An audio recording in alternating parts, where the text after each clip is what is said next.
Okay, let's start continuing the discussion of conditional probability. In this section, as we talked about it in previous one, we wanted to talk about the application of the conditional probability on developing filters and what is like the perspective of filters from probability point of view.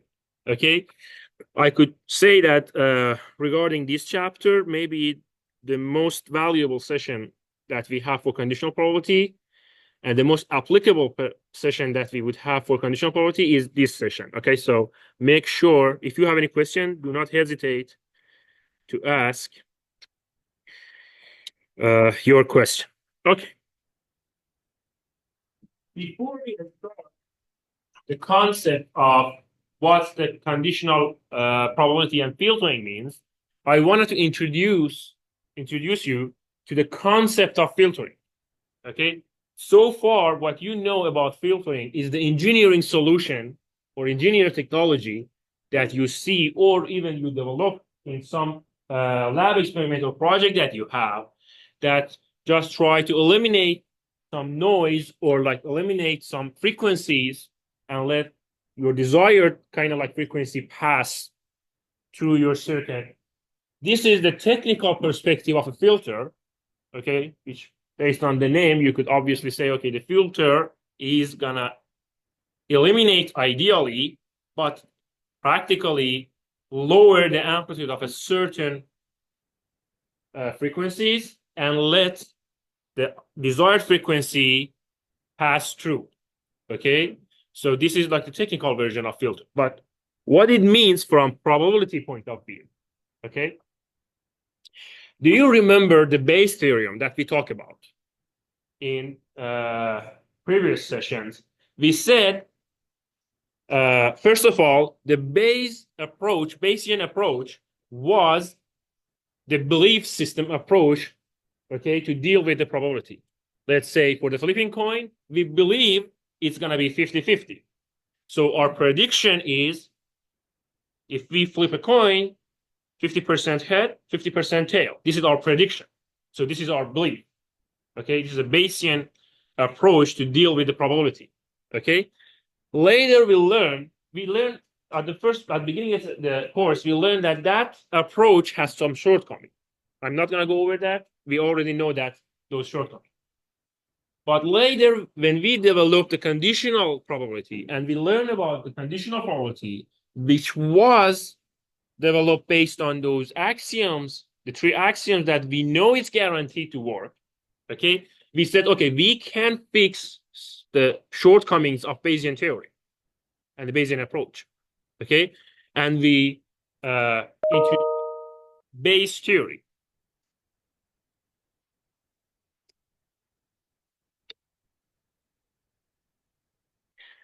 Okay.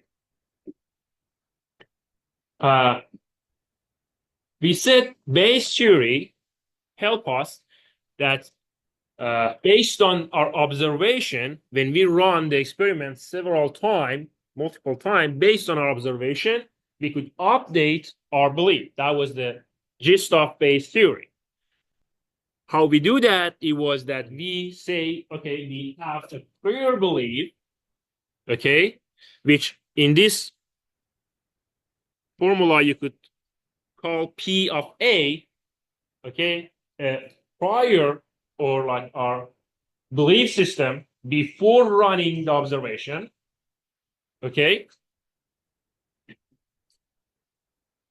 and using the probability of observing such event, the likelihood of observing such event, and the probability of the observation itself, which was basically, if you remember from the conditional probability, was renormalization of our sample space. We could update our belief system to the posterior belief.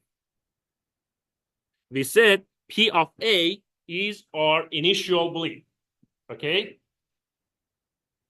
PB condition A is the situation that we say, what is the probability that we observe this specific event, okay, knowing that that event already happened. We said it's not going to be 100% before in the previous session, we actually talked about that. And we had an example for that, okay? It's not going to be 100%. Just because the event happened doesn't mean you are going to be have the same observation, like 100% accurate observation, okay? So PB condition A means you have an observation, okay? What is the probability of having observation given that that incident happened or that event A happened already? Okay. Now, since we already done the observation, so the set B already happened, that means from all the possibilities, all the elements that exist in our universe, all of them that are not agreeing with that observation now are not existing, are eliminated right now. You see what I'm saying? Okay. So because we shrink our sample space, we have to renormalize that. That's why in the denominator, we have the probability of our observation. And based on that base theory, now we update our belief system. No, so how it's regarding the filter, what's the connection between this theory, this mathematic formula, and the concept of the filter? Let's kind of like delve into that. Let's call our belief system at the step T bel x of t.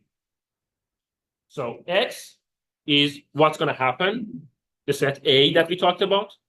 Okay, the set A is all the x's that could happen. For example, in rolling the dice, number 1, 2, 3, 4, 5, 6 are the x's in a set A. These are the states that could happen, correct?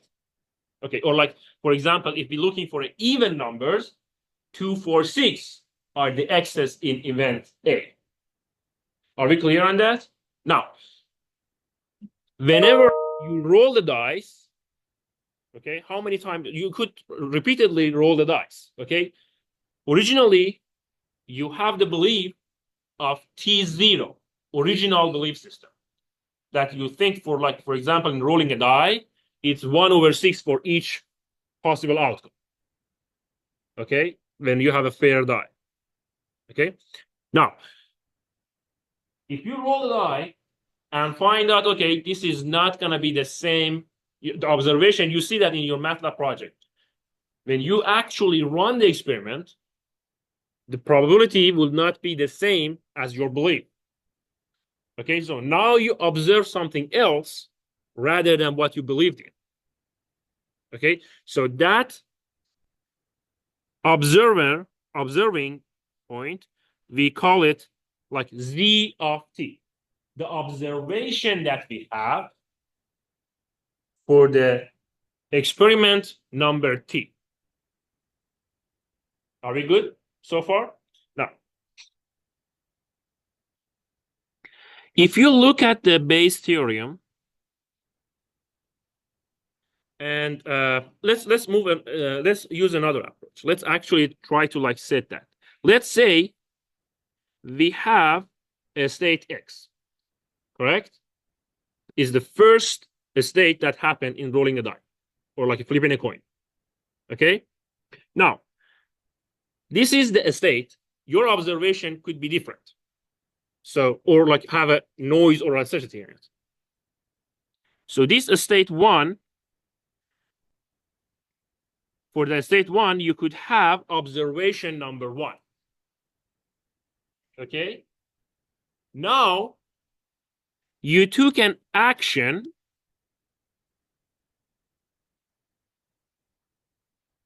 You took an action, meaning you roll the die one more time, or you flip the coin one more time, any kind of action. Okay. Or you switch your electrical circuit. Okay.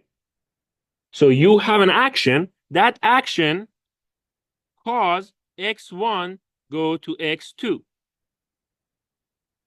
Right? For that X2, you would have another observation as Z2. And you could go on and on to infinity by doing that action, creating next step of a state, and have the next observation based on that state. Are we good so far? So the probability of xt, in this case, the probability of, like, for example, x2, are going to be based on, are going to be a result of the x before that, the previous state, correct? The actions that you take before that, and the measurement that you have before that, correct? These are the information that you have that could help you to predict x2. Are we in, is that clear? Yeah, go on. So X is the state of our belief. You could say X is your, yes, X is the state of that random variable. What you believe, like you predict that if I run an experiment for the nth time, okay, there is like a certain chance, like 50% chance that x1 would become, like the x would become this result. Are we going, is that clear? Like, I'm gonna run the experiment for the nth time, okay? There is a probability, which I believe I didn't done the experiment yet. I just predicting, okay? I'm gonna predict that if I do the experiment for the nth time, okay, the x is gonna have a certain value, okay, with a chance of Bell of x. So Bell of x is the chance that you believe and you use to predict the value that x is going to get at the end experiment. X is your random variable. It could be a rolling a die, the result of rolling a die. Okay, it could be the result of flipping a coin. It could be the voltage in the one of the nodes in your electrical circuit. Okay, X is the variable that you don't know what's going to happen to it. It's random variable. Okay, now you want to predict what's going to happen in the next step. Did I answer your question? I think so. Yeah, okay, good. Yeah. And then, so U is? The U is the action you take to run the next experiment. Okay. We are in a step 0, okay? We apply U1, the action 1. Flip the coin is the action, right? We apply the action. That action will result that you're flipping the coin. So you will get another result. So it's changed from x0 to x1. You get what I mean? Yeah. And then Z is? And Z is what you see. Our Observation, which is not gonna be accurately, like precisely what's happened. Okay, so Z is the observation. Okay, is that clear? Any other question about those definitions? Now, based on what we saw on the kind of like the causality train of those parameters, we said that okay, if we want to have x like t plus 1, all the x's up to t, all the u up to t, and all the z up to t, okay, interacted with each other. And at the end of that trail, we had our prediction for xt plus 1. Okay? That means the probability of X on any time like t or any step t is a function of all those variables up to that point, like t minus 1. So in other way, we could say, given we know all those previous variables happened, okay, now we are going to see what's the probability of xt. So it's a conditional probability. So we have, so the probability of xt is going to be probability of xd given all those variables up to t minus 1 already happened. Are we good? Now, the probability of observation, we said, is not going to be the same. So yes, xt happened, but what we observe might have some uncertainty. So the probability of observing, which is b given a, the probability of observing at a t time, given we know xt happened, it's easy to define, and you know we talked about that before, and it's going to be p z of t over x, xt. Correct? Are we clear so far? Now, that renormalization factor that we talk about, instead of writing it down over and over again, let's try to like summarize it in a one coefficient and call 1 over p of b mu. Okay, so our belief system based on Bayes theory on the step t is going to be the probability of observation of the state on a step t,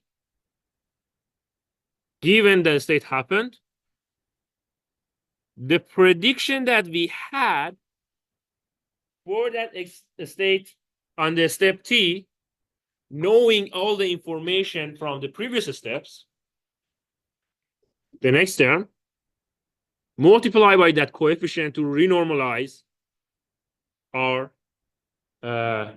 probabilities.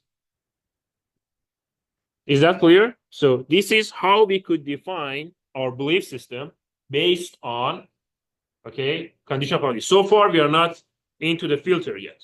We are talking about Bayes theory and how we could update our belief system based on the information that happened.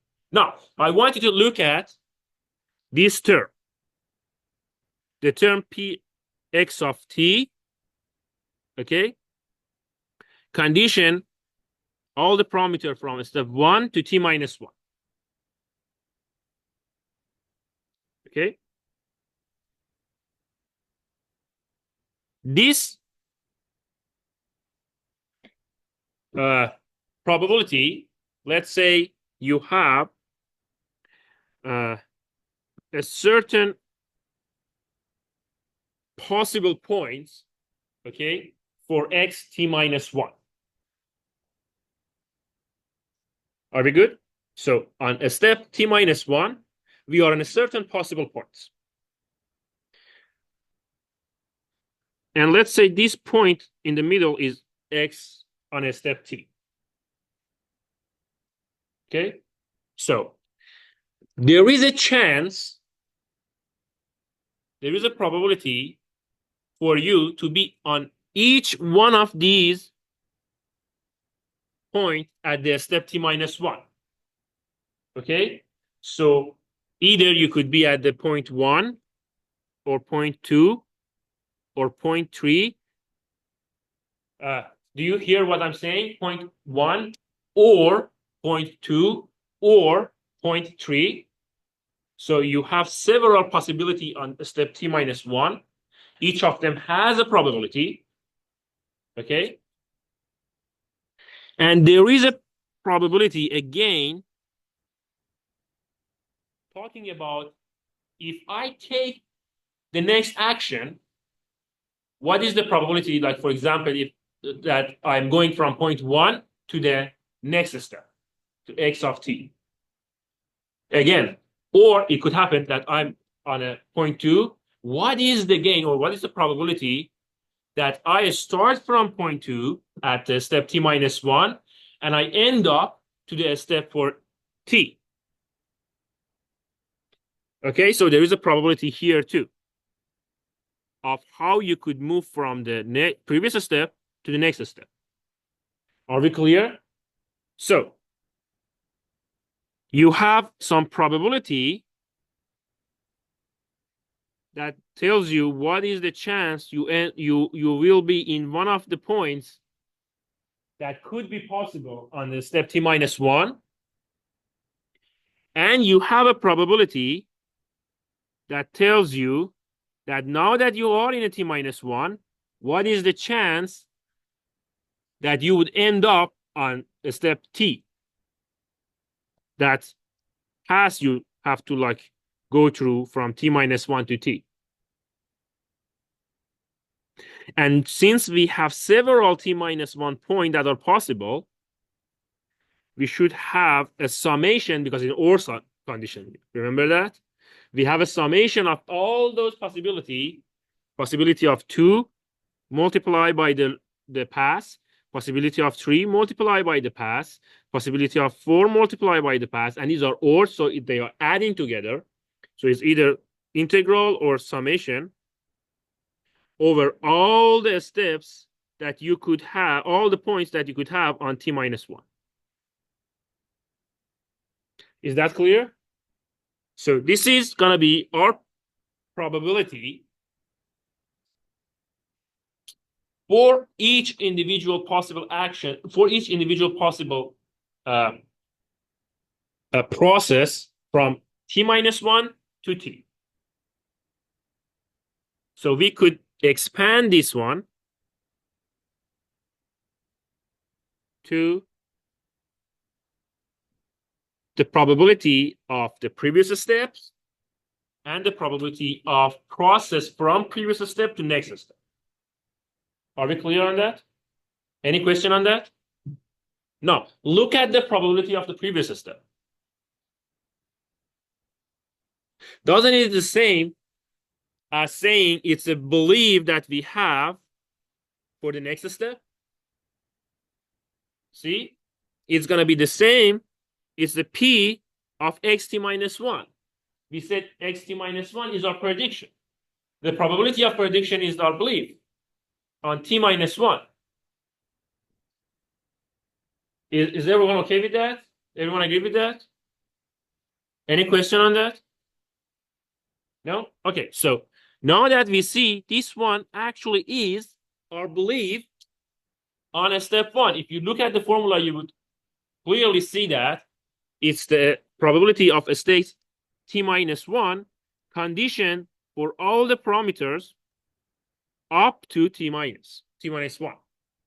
What we discussed earlier about the belief system and the belief on x, each of x in each steps. So what happened is that starting from the Bayes theorem, expanding the probability of previous step, previous belief, we reached out to the formula that the belief in the x step t is a function of the belief in a x step before that. So now we have a recursive process. Make sense? That process is, I wanted to emphasize that this is very important if you really wanted to know what's going on in electrical engineering. That process is the definition of induction. Think about that. What you learn about induction in electrical circuit. Okay? And now I'm telling you that this formula, this is induction. This is induction. Think about that really deeply. That's going to help you a lot to understand what's going on in electrical engineering. Okay? Lots of people I could tell you lots of people, like more than 90% of electrical engineering doesn't understand that connection. So try to think about that. That's going to help you a lot. Now,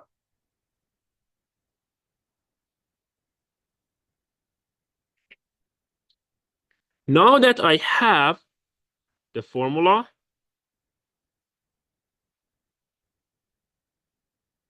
I could see that my previous belief, okay, if I add all those uncertainties that I have, add them all together and normalize that, meaning I'm gonna somehow create an average out of that. I'm gonna have my next belief. And that's the concept of filtering. Let me make an example on a signal. Let's say you want to have a DC voltage of like 14 volt. Okay? Your measurement is going to be noisy. Okay? So what you measure is something like that. And this is time. This is volt. So you would take an action, meaning that voltage is on your circuit and you're measuring it. On T1, you have a data. You do that on T2, 3, 4, 5, 6, 7, all the way through the time. Okay? That gives you the step from 0 to T. Okay? Now, you add them all together. Okay? And normalize them, meaning making an average out of that summation.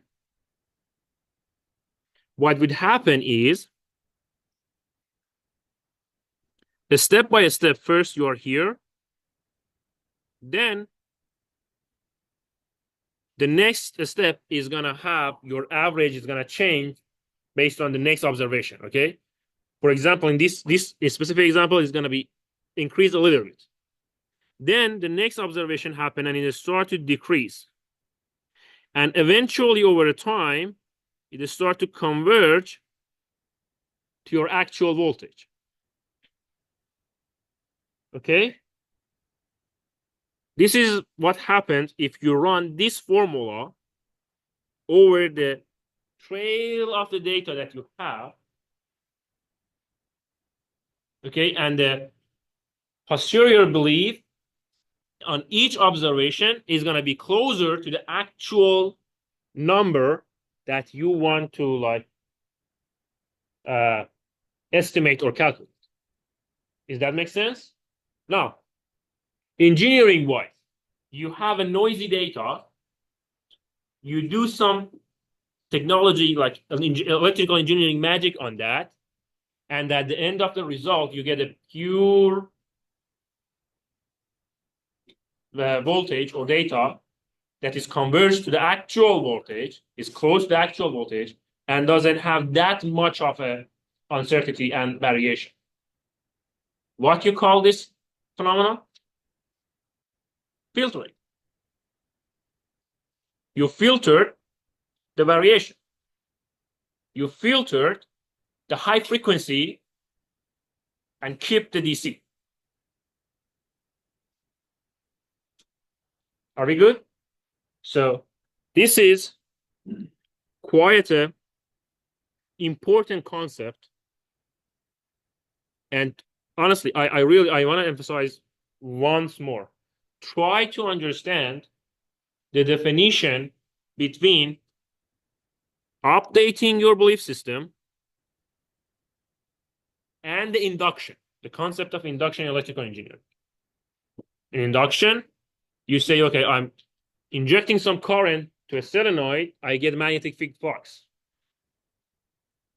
Okay, what that try to think about what it means in terms of what we see here, in terms of the parameters with probability. Try to think about that. I want you to like, okay, let's make it fun. Try to think about that. And I will open up a quiz on the canvas to make it more fun. Apply your understanding of the equivalency between induction in electrical engineering and Bayes theory or Bayes filters, Bayesian filters, what we doing here, okay, in probability theory, okay? And I don't want like a 20 pages or like a 100 pages book to be written. 1 page is more than enough, okay? I want you to see your understanding. And after that, I will upload my understanding for your information. That is more fun. Then you have a quiz number two, you know? Yeah. Okay. I'm not sure we are gonna be able to finish that, but I have a example. I'm not gonna start the example because I'm not gonna finish that. And I want to close the conditional probability today. There is an example in the PPT. I also include that example in the lecture note for the part 3 of chapter of conditional probability. Okay, at the end of part 3, the document is the explanation of this example. In this example, we have a car. Okay, we wanted to like predict the position of the car using 2 sensors. One is the GPS. Another one is the wheel encoder. The GPS, you already know what's going on. It's like the satellite, like location finding system. Okay, and the wheel encoder is actually like try to follow how much distance the car is derived, so it could like kind of like predict where the car is based on the previous location. Okay, so but we know both of them have uncertainty, so both of them could have an error or noise or whatever. We introduced the noise in this example. Please go through that. But we wanted to see what we could do using that Bayesian filters, the concept of filtering from conditional probability, how we could use that to make sure we cancel out those noise, we filter out those noise, and we have a more accurate prediction or more accurate estimation of our location. So please go over that. I wanted to like give you another emphasis over the importance of this session.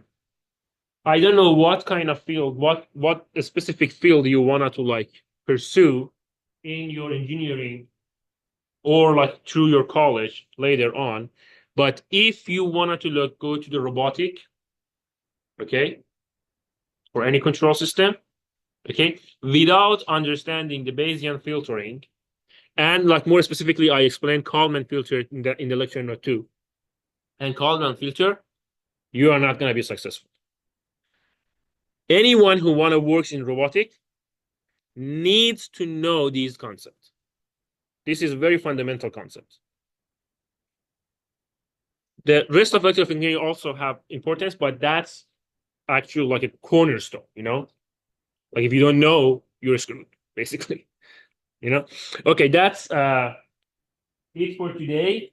I'm not sure where is the rooster sheet is, but if you didn't mark your attendance, please do that. And have a good rest of the day.